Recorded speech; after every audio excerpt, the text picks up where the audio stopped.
Welcome to Off the Clock. This is episode 3, and today we're going to talk about rebranding. Specifically, what happens when you get the itch to rebrand just because you decided you hate your colors and you love new ones.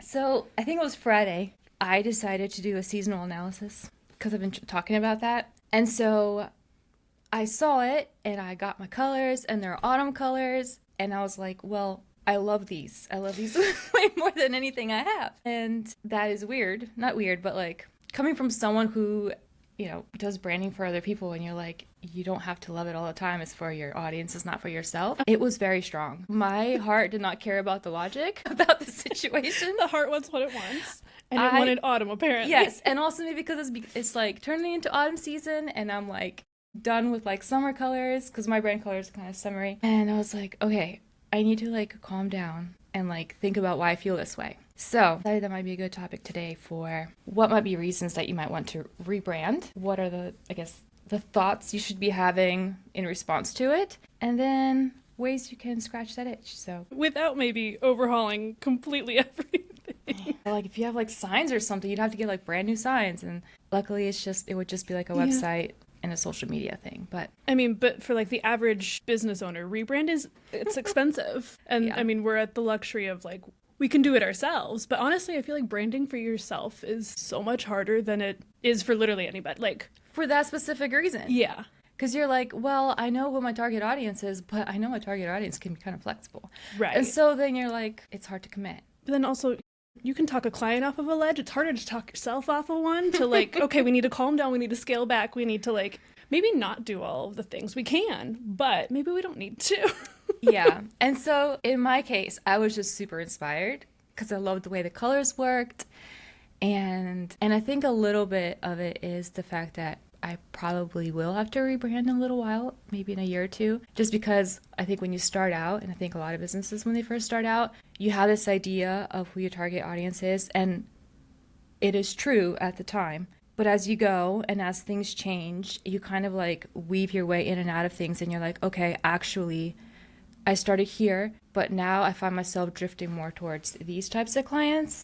And so I'm like going there now, but like it's too early to like dive into a full rebrand, but like it's something I'll be considering. But I can definitely see, especially when you're starting out, how that would be really hard. Like I totally understand why clients would have a hard time being like, I don't know if I want to commit to this specifically, because you're still working through it. Yeah, no, that's like 1,000%. Like when I rebranded, it was a twofold thing. Obviously, I got married, my name changed, and my business prior was like my maiden name.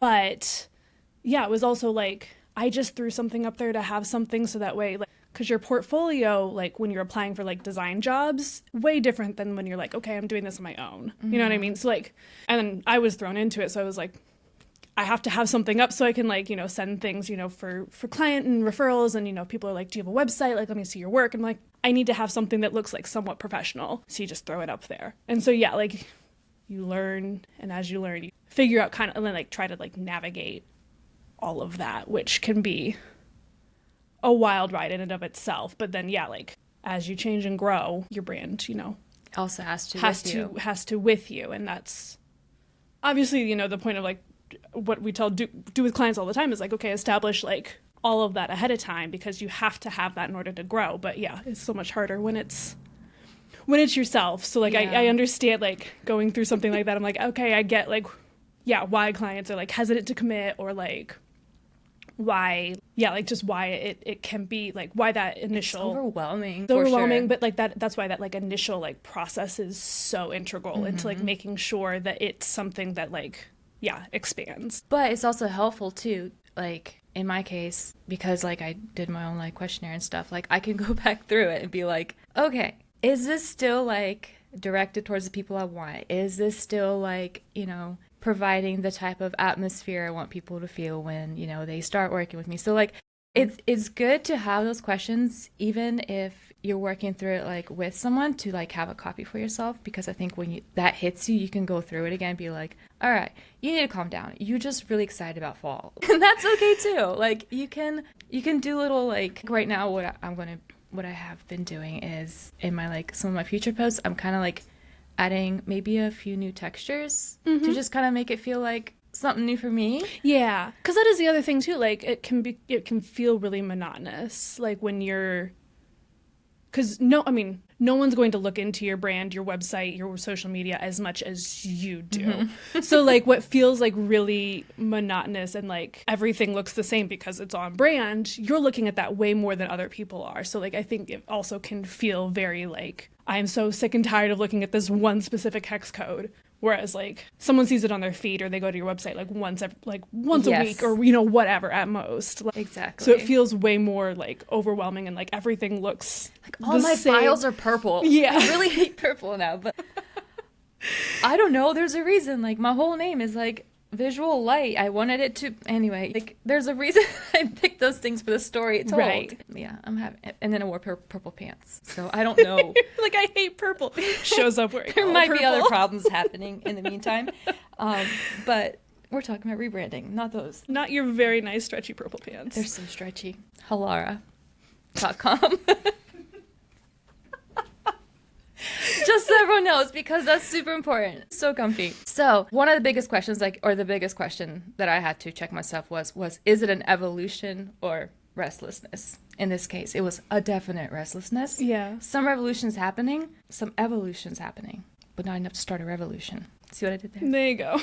I like that. Yeah, no, I think that's a really good question to start. Because you get tired of looking at the same thing over and over and over again, but like you said, like adding textures or like changing it up in some way without completely like scratching everything can be super helpful. About Christy and the Pink Pony. Like that girl's been pink for years. You know what I'm talking about? Like it's been pink for so long. Yeah. And she's kept with it and it works. And like her projects some are colorful, some are not. And I think that's another problem is when you have a creative field, like if you're a photographer or sometimes it's scary that your brand will pigeonhole what your feed will look like. Sure. But like that's not as big of a deal, like I said, as it feels. You're right. Yeah. Everything feels like, obviously, because it's your business, you care, like, so it feels like such a big deal. Whereas like, I don't think anyone's ever going through some like a brand designer's Instagram feed to be like, well, what colors do they use? Do I like their colors? No, they want to see what you do. Yeah. And do I like what they do? Brand colors and all font choices and everything aside, obviously that can like help sway. You're attracting a certain personality sure. or expressing yours. Yeah. But at the end of the day, they want to see the work that you do and how you help improve the people that you work with's lives and make what they do better. Whereas, yeah, like I don't think that they go and they're like, I'm looking for a designer that only uses purple. Yeah, it could be like a super feminine, like I want a super feminine style or whatever. But I think it sounds counterintuitive. I feel like to say like your brand is super important, but these are not the things to get hung up on. Oh yeah, no, not at all. And I think that sometimes that feels weird for me to explain because I'm like, it's really important we choose the right color palette, but at the same time, your color palette's not actually going to make or break the full situation. Correct. Like there's messaging. There are certain colors that you can use that will help influence or like draw in certain people to your business, but it's not the end all be all. Your color palette and your font choices aren't what's selling your business to someone. Like Also, I think another thing that feels counterintuitive, it can be flexible as you change. Like I think we all think of a rebrand like being like Cracker Barrel, like what happened there, like a complete wipeout of personality. I mean, there's reasons why they did what they did, but like so different. Yeah. But there's also people that kind of rebrand over time with small different tweaks, which could be a really fun process in its own self. Sure. Because you get to kind of test different things and see, like, I think we need to be more flexible with ourselves to some extent, but Yeah, no, absolutely. I mean, like adding a secondary palette, adding, whatever it may be to like help freshen things up, I think can, kind of help scratch that itch or without like feeling way into left field. You know what I mean? Like, of like, oh, okay, this makes sense, as opposed to just like changing everything up all at once and somebody being like, I thought I knew what this account was and now I don't, and what's happening like, here? Who's up on my feed yeah, now? Like, I don't. Who did this? Did she get hacked? What's happening? All right, so there are some legit reasons Absolutely. that you do it, and so sure. It could be cool to cover some of those. So, like an audience shift, you just kind of realize you thought you were targeting these people, but you're starting to get a lot more of a different audience, and you like that, and you might want to like pivot there. Or even complete opposite is if you're not attracting the people that you want to be. Yes. Like that could be part of it too. Where you're like, I thought this would work, but it's... And it's not, yeah. I think like having to go back to the drawing board and be like, okay, why, diving into that. But yeah, like definitely if you're not working with the people you want to be working with, then something's got to change. But it usually also isn't the visual problem. Sure. It's almost always like a messaging problem. Oh, absolutely. But that's part of the whole thing. Like your messaging is what starts the whole thing from top to bottom. So realigning, making sure that is realigned, and then the visuals come in. If your visuals don't align with what you need to be saying, then yeah, you absolutely... It's going to be a disconnect. Yeah, for sure. So another reason I have on here, it could be your values changed or your offers have changed. I'm going to be changing some of my offers, so I'm excited. Which I think is another problem, is I'm doing like, I'm like creating different packages and stuff, and I think I'm so excited about those that like a lot of people, you're like, well, I'm doing this new project. I want everything to be new about it, but it's okay to like do things in sections, and that's what I need to learn, like in life and in business. And so like there's a lot of like overlap lessons that I'm learning as I go through this. Yeah, because again, I mean, rebranding, overhauling everything is time consuming. Yeah. So, and especially if you're doing that on top of projects and like other things that you need to be doing to hold down, have an income and all that sort of stuff, like it can be like super overwhelming. I mean, and that's for like someone who like takes care of their own stuff. But like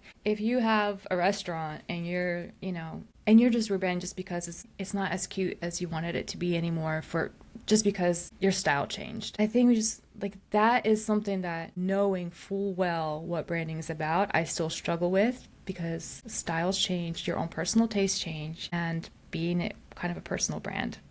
Yeah. That's hard. Right. And so I relate so much with people who want to like update things all the time. I would be that not terrible, but like I would be that person that I would be talking to and telling myself to calm down. Yeah. No, and that's the thing. Like you're both sides of a coin. Like you're like, I can talk someone down, but also like maybe I need to do that. Like, because you're around it, you see so much inspiration. Like that's the other problem. I think that's the hard part, is that like you see what everyone else is doing. You're like, oh, I really like that, but like, it's just, do like you really house. Like that? Like exactly. Like it's committing to a paint color. It's like, do I need to like? We did the whole living room. Did I need to do that? Well, no. But see, that's also something I wanted to do for a long time, and so that kind of started to make sense. But yeah, on a whim. Yeah, I don't think you can just decide on a Friday that you want to scrap your entire brand. No, and that's what happens when you're like, I have a weekend. What could I do? You could sit on your couch and read a book. You don't need... There are plenty of other things you could do with your weekend that don't involve exploding your entire The books business. I wanted to read were $14.95 on Kindle, and I was upset they were not on Kindle Unlimited, so I had to go find something else to do. I'm so sorry. Side note, a $15 book on Kindle is a crime. It was JoJo's book. Not Siwa, the other one. Okay. The Get Out girl. And I was like, you know what? I don't need to be reading this anyway. Not like I had a book. That's so fun. Yeah, she has a book. So side note, yeah. I'll add that to my other 400 books on my list of things that I want to read. I just have a lot of samples right now. Like a lot of book samples. Like I just keep downloading them, and there's just a bunch of the books you recommended I have on there too. Sorry, that's a side note. Yeah, that was a tangent. How did we get there? Healthy things you could do instead of overhauling your brand. Is take a step away, essentially. Yeah, just take a step away for a weekend. And that's the first thing on my list over there somewhere. The biggest thing you could do, just wait. Yeah. Just give it a few weeks, see if it still applies. Once again, or seasonal. I even think like that's the beauty of a mood board, is that you really don't have to like overhaul. You can grab some colors, grab some textures, grab some things that you're looking at it, keep it in a folder on your desktop, come back to it in a week. Do I still like this? Do I still feel like I need to like completely revamp everything? If so, maybe you do, but also like You might not feel the same way when you know, like It's take not a strategic second anymore. to like, yeah. Impulse is not strategic by any means ever. No. And that's the biggest thing is Yeah. there's no strategy. It's just No. Yeah. It has to, the strategy has to be behind it. Otherwise, you're going to be rebranding in another 6 months. all the time. And that, that's super time consuming. It's time consuming, it's costly, and it is confusing, to be quite honest. Like, And the problem with time consuming is that it doesn't really get done. And so then you Right. have like this half and half situation. That's a pickle you can get into. But yeah. And then, like you were saying, could a small refresh solve it? right. I mean, even just something as like simple as like getting new photos, so that way you're not using, you know, the same 5 that you love on That's what every I did. single post. I got new pictures Or today. nice. Yeah. But yeah, just something like that, or like you said, like adding a different texture, adding a secondary color palette. Like, there are definitely other ways to do a refresh, I guess, and not Just a like give complete yourself rebrand. flexibility, like Yeah. to when you have those almost like seasonal moments, you can kind of like sway a little bit here and there, so it's Right. not so rigid. Right. But I also think the beauty of like when you find a set, like a color palette, for example, like keeping that in your back pocket and being like, okay, maybe I'm not going to use this, but I'm going to find a brand to use it for, and that's going to be really fun. Like, It is fun. like to be like, I've loved this color palette, and I think it would really, like, when you find someone that it'll really work for, and then being able to at least like incorporate it that way, and it like scratches that itch. And I think that is like one of the benefits of like being a creative, is that like you can Your idea use doesn't your have to be- inspiration and your excitement about doing something with these colors or with these textures, or, you know, seasonally even, but like you can still apply that somehow, or like Yeah. you can still have that like outlet of using it Yes, somehow. that's good. And I think probably every business owner, it's really hard to separate yourself Oh from yeah. it. Because yes, you are your personal brand for a lot of creative like entrepreneurs, because it's usually a one-man show and you're working Sure. with them. And I think that's what makes it sometimes tricky to be like, yes, these are the people I want to attract, but also I want to show myself. And then there's that like, it's a hard line between like, wanting it to feel like you and wanting it to serve your audience. in my case, having my closet reflect my brand is not the answer. Like, if I'm going to change my closet to different colors, this does not mean Right. does not mean anything to do with my brand. Right. Which is a really silly way. I'm just being dumb, but yeah. So what are the what's the word for it? What do you lose if you rebrand when you shouldn't?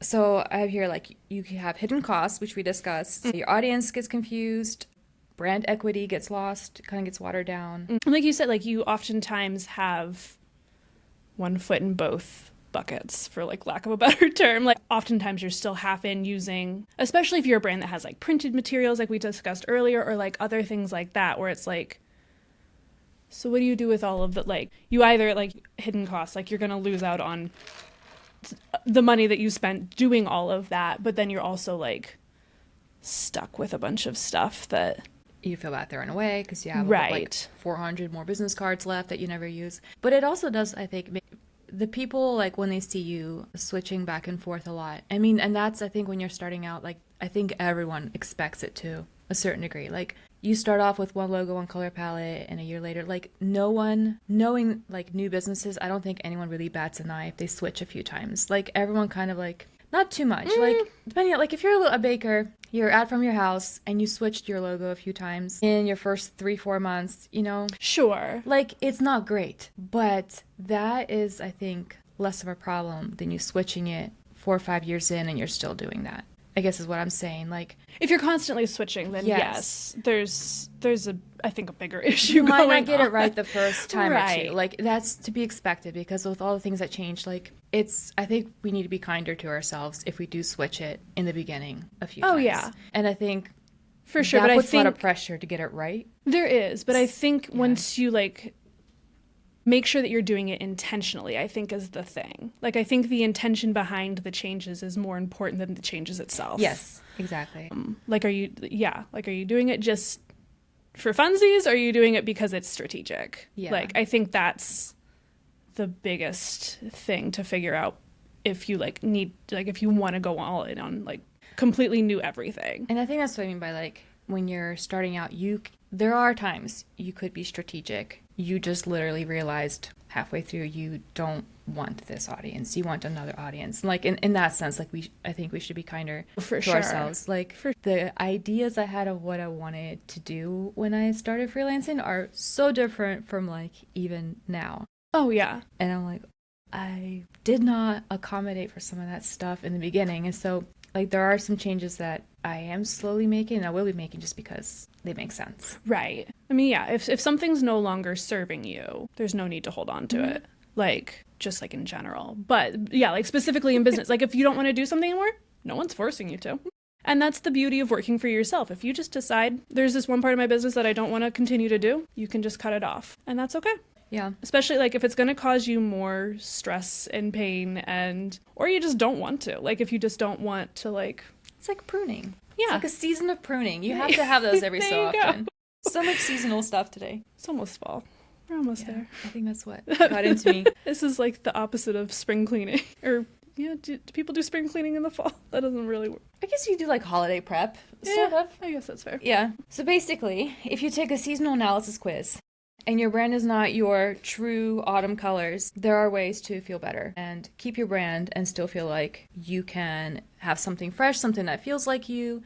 Like you said, you can add a additional color palette. You can yeah, there are plenty of ways that you can like freshen things up without starting from scratch, but I think what it really comes down to is what we said earlier, like asking those questions and making sure that your why still aligns with your everything, and then do those visuals align with the messaging. And if the answer is no, then that's totally okay, and a rebrand might be something that you need to do. But there are other ways to like reevaluate and, you know, refresh without completely wiping out everything. I think that's what I meant by the side project. If this is something you really feel passionately about, and like you are a brand designer who wants to rebrand themselves, that side project could be great. Or if you're a photographer that needs to, you know, explore more colorful things and you're more of a muted color person, just do a colorful photo shoot, see how that feels, see if it feels right. Yeah. Before you fully dive into changing the whole personality of your brand. Yeah, for sure. But yeah, I mean, I think it really comes down to just doing a lot of reflection, sitting on it, thinking about it, making sure that it's really something you want to commit to. And if it is, then, you know, go for it. Yeah, absolutely. I think that's great. And, you know, obviously we've been there, we've done it, and it's normal. Yeah. It's super normal. It's very okay. But I think that's it for this episode. So thanks for much for Thank you for tuning in and for listening to to whatever this nonsense is. That I lost myself there so bad. I don't even know how to come back from it. Sure. Yep.